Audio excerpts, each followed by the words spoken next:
Hello and welcome to South Asia Chat, a podcast brought to you by the Institute of South Asian Studies at the National University of Singapore. I'm your host, Ramita Iyer, Research Analyst at the Institute. In India's Union Budget speech this year, Finance Minister Nirmala Sitharaman announced the country's plans to launch a sovereign digital rupee and also proposed to tax earnings from digital assets. These announcements reflect the beginning of India's efforts to embrace digital currencies as the next step in the evolution of digital financial transformation in the country. In this episode, we will be delving into the latest developments regarding digital currencies. If you're interested in understanding cryptocurrencies and its growth in India, I recommend listening to episode 118, titled Cryptocurrency Boom in India. Today, to discuss India's digital currencies and its future, we have with us Dr. Amitendu Palit, Senior Research Fellow and Research Lead, Trade and Economics at ISAS. Welcome to South Asia Chat, Dr. Palit. Thank you so much, Ramita.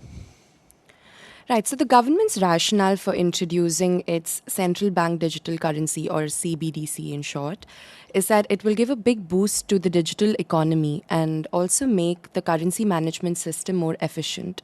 Can you tell us more about these benefits and how you see it panning out?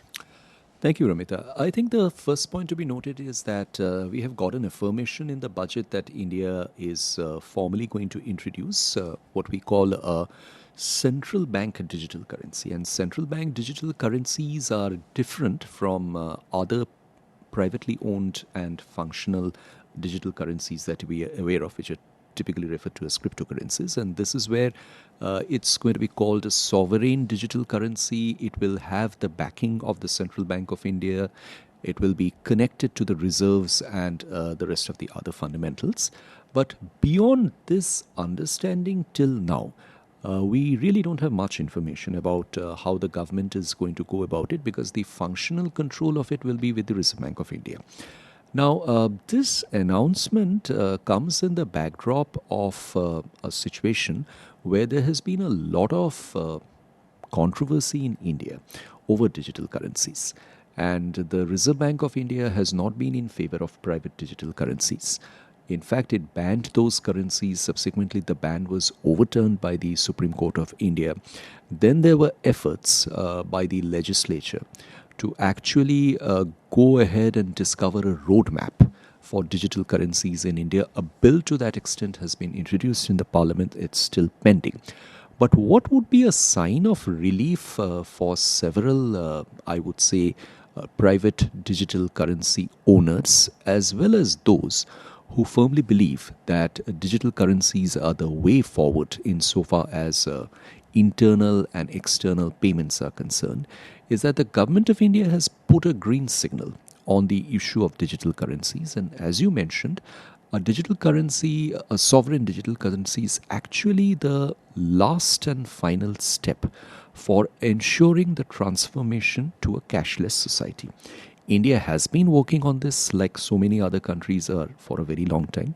But once a digital currency comes out which has the sovereign backing and sanctity, then one expects there will be much more confidence among the users in adapting to this digital currency and using it for a daily purpose.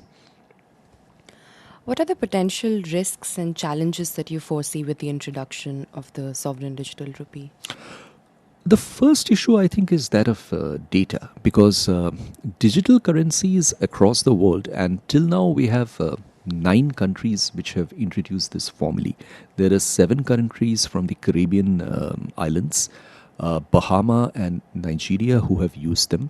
There are 15 currencies which are at an advanced pilot stage, and they have been experimenting with the digital currencies. The digital currency, typically like a paper currency, will have 2 roles. The first role is perhaps that of a wholesale function, where it is going to be confined between the central bank as well as other banks for taking care of the banking intermediary functions. But there is a much bigger role which is expected from digital currencies, and that is in retail transactions. That is when consumers actually get to use the digital currencies. They walk through their digital wallets and they utilize it for retail payments. The problem over here is that any digital transaction will involve a certain amount of data. The decision over how much of data needs to be used up, personal data, for ensuring and enabling digital transactions is a view that needs to be debated, because India's problem in this regard is that India is yet to come out with an internal data management template. The distinction between personal data and non-personal data, the issues with respect to privacy are yet to be brought or bundled into a legal framework in India. So to that extent, this will be a handicap. The other handicap that might come is that to what extent are the users of the country prepared for using digital currencies. Like, we know that it's very common knowledge that unless and until at least you have a smartphone, it's not going to be very easy to use the digital currencies for day-to-day functionings. And that brings us to the question of digital divide and to what extent the population is enabled. Now, there is also the question of having access to the bandwidth and data mobility. There are examples of where countries other than India are trying to overcome this issue. But having said that, given a country like India, which is big, large, and very heterogeneous insofar as capabilities and capacities and access to data and digital processes are concerned, there is a apprehension that in the beginning at least the digital currency might not be a very inclusive instrument. Focusing now a bit more on privately held digital currencies, or cryptocurrencies as they are called. It was recently observed that India has the largest number of crypto holders in the world. We're seeing that at a time when the government is developing its own CBDC, it is also trying to take a tough stance on cryptocurrencies. It's where it's currently working towards regulation. So do you see any tensions in both of these coexisting in India, and how do you see the announcement impacting the crypto market? There is certainly a tension. There's no denying that. I think the view that the Reserve Bank of India has, and also a large number of regulators, is the fact that digital currencies, whenever they are private, they are going to create a high degree of volatility and instability in currency management. And the simple example of that is, let's say, for example, a digital currency which can be used as a medium of exchange. Let us say for any retail purpose, ordering a couple of burgers and chips from McDonald's, for example. Because of the volatility, the amount of burgers which can be obtained in the morning using a particular digital currency can vary from what it can be permissible in the evening or the day after or the day before. Now, this is the kind of volatility which makes it rather difficult for the financial system to continue to remain stable. However, there are ways of avoiding this. But again, it is to be understood that this volatility is only with respect to one particular role of the digital currencies, where they are used as a medium for exchange. The argument that is shaping up is that if this particular role of private digital currencies is taken away and they're allowed to be held as assets, which is actually what the general proclivity right now is. And you very rightly mentioned that India has the largest number of crypto owners. Cryptos in India are now being primarily looked at as assets. But even as assets, they're subject to volatility, but that is a personal choice. So I think increasingly the view that is being taken is that let people hold on to private digital currencies as assets and not use them as a medium of exchange. That function will not be enabled to them. That role will be left to the sovereign digital currencies which are run by the Reserve Bank of India. And I think if we look at recent announcements that are coming out from, let us say, a country like Thailand, Thailand has taken this step where they are not allowing retail use of private digital currencies, but they're allowing them to be held as assets. The issue, Ramita, over here is that if we look at a country like India, and India is not an exception in this regard, there are many emerging markets, the connection to cryptocurrencies is very high, the organic connection. And I think the fact that India has the largest number of crypto users in the world is actually a reflection of the fact that the extent by which users, I mean, there could be certain demographies, there could be certain age profiles, there could be certain income profiles. The fact of the matter is that people in India, certain parts of India, have got very, very used to cryptocurrencies. So it is going to be extremely difficult to deny them that access going ahead, because over time they really need to be used in such a way that various forms of digital currencies coexist. I mean, there is no problem with that. Countries are really trying to look at an option in this regard. The United States is trying to bring out a framework. There are other currencies, including Singapore, who are trying to work at a coexisting framework. But I think the challenge will be for countries like India, where digitalization itself is not totally exclusive. That how do you make digital currencies become a part of your daily lives, and that too, two different forms of digital currencies. So I think it's an evolutionary process, but one has to accept the fact that this is the future. And keeping that in mind, the authorities and regulators really have to work towards as much of an enabling coexistence as is possible. So another aspect that came out in the budget was that of taxes. It was announced that there would be a 30% tax on any income from the transfer of digital assets and a 1% TDS, which is tax deducted at source, on all virtual digital asset transfers. What do you make of this announcement? Well, for all practical purposes, the budget did not mention the term cryptocurrencies.